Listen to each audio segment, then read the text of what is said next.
இந்திய தேசம் சுதந்திர இறையாண்மைக்கு ஆட்பட்டு கிட்டத்தட்ட 79 ஆண்டுகள் ஆயிருச்சு. இன்னைக்கு 79வது ஆண்டு சுதந்திர தினத்தை கோலாகலமாக ரிப்பன் மாளிகையில் கொண்டாடி கொண்டிருக்கிறோம். ரிப்பன் மாளிகையின் உடனே உங்களுக்கு ஆச்சரியமா இருக்கலாம். ரிப்பன் மாளிகை எவ்வளவு ரத்தத்துல இன்னைக்கு ஜொலிச்சுக்கிட்டு இருக்கு அப்படின்னு 3-4 நாட்களா தொடர்ச்சியா பார்த்துட்டு இருப்பீங்க. கிட்டத்தட்ட 13 நாட்களா அறவழியில போராடிய தூய்மை பணியாளர்களுடைய வாழ்க்கைய, அவங்களுடைய போராட்டத்தை ஒரு நள்ளிரவில் வாங்கிய சுதந்திரம் இல்லையா, அவங்க சுதந்திரத்தை பறிச்சிருக்காங்க. நள்ளிரவுல இந்தியாவுக்கு சுதந்திரம் கிடைச்சது. ஆனா இந்தியாவில் வாழக்கூடிய தூய்மை பணியாளர்களுக்கு நள்ளிரவுல அவங்க சுதந்திரமா போராடுறதுக்கு கூட வழி இல்லாம சுதந்திரம் பறிபோய் இருக்கு. அப்படியான இந்திய சுதந்திரத்தை பத்தி நம்ம கவிக்கோ அப்துல் ரஹ்மான் ஐயா அவர்கள் ஒரு அருமையான கவிதை எழுதியிருப்பார், பார்க்குள்ளே நல்ல நாடு அப்படின்னு. இன்னைக்கு இந்த கவிதையை இந்த இடத்துல பதிவு பண்றதுல கவிதைக்காரன் பக்கத்துல இருந்து நான் உங்கள் கவிதைக்காரனா ரொம்ப பெருமைப்படுறேன். நான் இந்திய தேசம் அப்படியான தேசம், வெள்ளையர்களிடத்திலிருந்து இந்தியா சுதந்திரத்தை பெற்று அரசியல் கொள்ளைக்காரர்கள்ட்ட கொடுத்து இன்னைக்கு இந்தியாவில் இருக்கக்கூடிய, அதுவும் முக்கியமா நம்ம தமிழ்நாட்டில் இருக்கக்கூடிய அரசியல் கொள்ளைக்காரர்கள் பண்ணக்கூடிய கேவலமான அட்டூழியங்களை இன்னைக்கு பார்க்கும்போது ரொம்ப வேதனையா இருக்கு, வழியா இருக்கு. கவிதையை படிக்கிறேன் கேளுங்க. பார்க்குள்ளே நல்ல நாடு, கவிதையுடைய தலைப்பு பார்க்குள்ளே நல்ல நாடு. நம்ம கவிஞர் சிறையில் இருக்கக்கூடிய ஒரு சில கைதிகளை சந்திப்பதற்காக போறார். இதுதான் கான்செப்ட். இப்ப கவிஞர் அவங்களை சந்திச்சு ஒவ்வொருத்தையும் என்ன குத்தம் பண்ணீங்க, நீங்க செஞ்ச குற்றம் என்ன அப்படின்னு கேட்கிறார். அவர்களை சிறையில் சந்தித்தேன், என்ன குற்றம் செய்தீர்கள் என்று கேட்டேன்.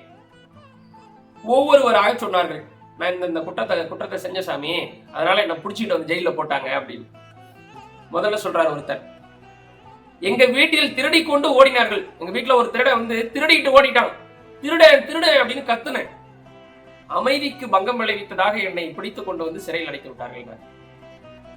இன்னொருத்தர்கிட்ட போய் கேட்டார், என் வருமானத்தை கேட்டாங்க சாமி. அவங்க என் வருமானத்தை கேட்டார்கள், நான் வேலை இல்லாத பட்டதாரி என்றேன். வருமானத்தை மறைத்ததாக வழக்கு போட்டு விட்டார்கள். இன்னொருத்தர் சொல்றாரு, நான் கரிமூட்டை தூக்குற கூலி தொழிலாளிங்க, கரிமூட்டை தூக்குற கூலி தொழிலாளி. கரிமூட்டைய தூக்கி வர்ற பணத்துல கொஞ்சம் கொஞ்சமா சேர்த்து வச்சேன். என் கையில இருக்கக்கூடிய கறி பட்டு அந்த பணம் கருப்பாயிடுச்சு. கருப்பு பணம் வச்சிருந்தீங்கன்னு சொல்லி என்ன தூக்கிட்டு போய் ஜெயில போட்டாங்க. இல்ல, எனக்கு உண்மையாலுமே புரியல. கவிதை இப்படியாக நீண்டு கொண்டே போகுது. ஒருவர் சொல்றாரு, என் வயலுக்கு வரப்பு வெட்டி கொண்டிருந்தேன், என் வயலுக்கு வரப்பு வெட்டி கொண்டிருந்தேன், பிரிவினைவாதி என்று கொண்டு சிறையில் அடைத்து விட்டார்கள். அதிகாரி லஞ்சம் வாங்கினார், தடுத்தேன். அரசு பணியாளரை அவருடைய கடமையை செய்ய விடாமல் தடுத்து விட்டார், அடுத்து என்னை தண்டித்து விட்டார்கள். அலிபாபாவும் 40 திருடர்களும் என்ற பட சுவரொட்டியை ஒட்டி கொண்டிருந்தேன். ஒருத்தர் சொல்றார், அலிபாபாவும் 40 திருடர்களும் அப்படிங்கிற சுவரொட்டியை ஒட்டி கொண்டிருந்தேன். சட்டமன்ற உறுப்பினர்களை, முக்கியமா சட்டமன்ற உறுப்பினர்களை அவதூறு செய்ததாக வழக்கு போட்டு கொண்டு வந்து விட்டார்கள் அப்படின்னு. வறுமை கோட்டை அழிப்போம், இன்னொருத்தர் சொல்ற, வறுமை கோட்டை அழிப்போம் என்று பேசினேன். அரசாங்க சொத்தை அழிக்க தூண்டியதாக அடைத்து போட்டு விட்டார்கள். உடனே இன்னொரு தட்டவைக்கு அவர் சொல்றாரு, ஊழல் பேர்வழிகளை நாடு கடத்த வேண்டும், ஊழல் பேர்வழிகளை நாடு கடத்த வேண்டும் என்று எழுதினேன், கடத்தல்காரன் என்று கைது செய்து விட்டார்கள். இன்னொருத்தர் சொல்றார், நான் பத்திரிகை ஆசிரியர், தலையங்கத்தில் உண்மையை எழுதினேன், நாட்டின் ஸ்திரதன்மையை குலைத்ததாக கொண்டு வந்து விட்டார்கள். இப்ப சொல்லக்கூடியவர் தான் ரொம்ப ஹைலைட்டா சொல்றாரு.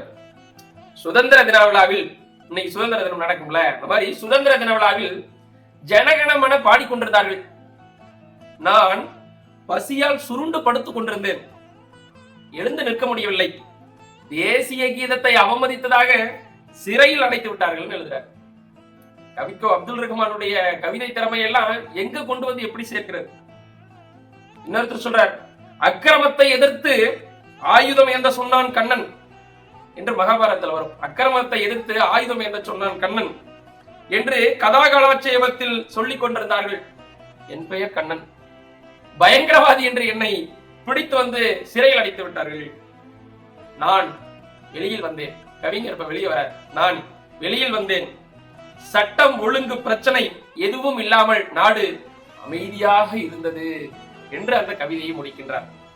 உண்மையாகவே அன்பிற்குரிய மக்களே, வலையொலியின் வாயிலாக இந்த கவிதையை கேட்டுக் கொண்டிருக்கக்கூடிய கவிதைக்காரன் பழவெளி பக்க வாசகர்களுக்கு உண்மையை சொல்லணும்னா இன்றைக்கு நிலைமை எப்படி இருக்குன்னு நினைச்சு பாருங்க. தீமைக்கு எதிராக போராடினாலே அவன் தீவிரவாதி ஆயிடுறான். பிரச்சனைக்கு எதிராக குரல் கொடுத்தாலே அவன் பயங்கரவாதி ஆயிடுறான். இங்க நாட்டுல இவ்வளவு குறைகள் இருக்கு, இவ்வளவு பிரச்சனைகள் இருக்கு, இதையெல்லாம் சரி செய்யணும் அப்படின்னா சரி செய்ய நீ யாரு? நாங்க இருக்கோம்ல, உனக்கு என்ன வேலை என்று அவனை குட்ட பார்க்கிறார்கள். இன்றைக்கு தூய்மை பணியாளர்களுடைய பிரச்சனை உலகெங்கும் தெரிந்து கொண்டிருக்கு. நாடு கேவலப்பட்டு கொண்டிருக்கு. ஆனா இந்த ஆட்சியாளர்கள் சொல்றாங்க நாங்க நல்லாட்சி தத்து கொண்டிருக்கோம்னு. இதையெல்லாம் யார் மாத்துறது? இன்னும் எத்தனை சுதந்திர தினம் வந்தா இந்த தேசத்துக்கு, அதுவும் தமிழ் தேசத்துக்கு சுதந்திரம் கிடைக்கும் என்று தெரியவில்லை. அப்படி உங்களுக்கு தெரிஞ்சா இவங்க வந்தா நல்லா இருக்கும் அப்படின்னு நினைச்சா கமெண்ட் பாக்ஸ்ல கமெண்ட் பண்ணுங்க. இந்த கவிதை ரொம்ப நல்லா இருக்கு அப்படின்னு நினைச்சீங்கன்னா மறக்காம இந்த கவிதைக்கு ஒரு லைக் பண்ணுங்க. நம்ம பேஜை தொடர்ந்து சப்ஸ்கிரைப் பண்ணுங்க, ஆதரவு தாருங்க. எல்லோருக்கும் 79ஆம் ஆண்டு கனத்த இதயத்தோடு சுதந்திர தின வாழ்த்துக்களை தெரிவித்துக் கொள்கிறேன். நன்றி, வணக்கம்.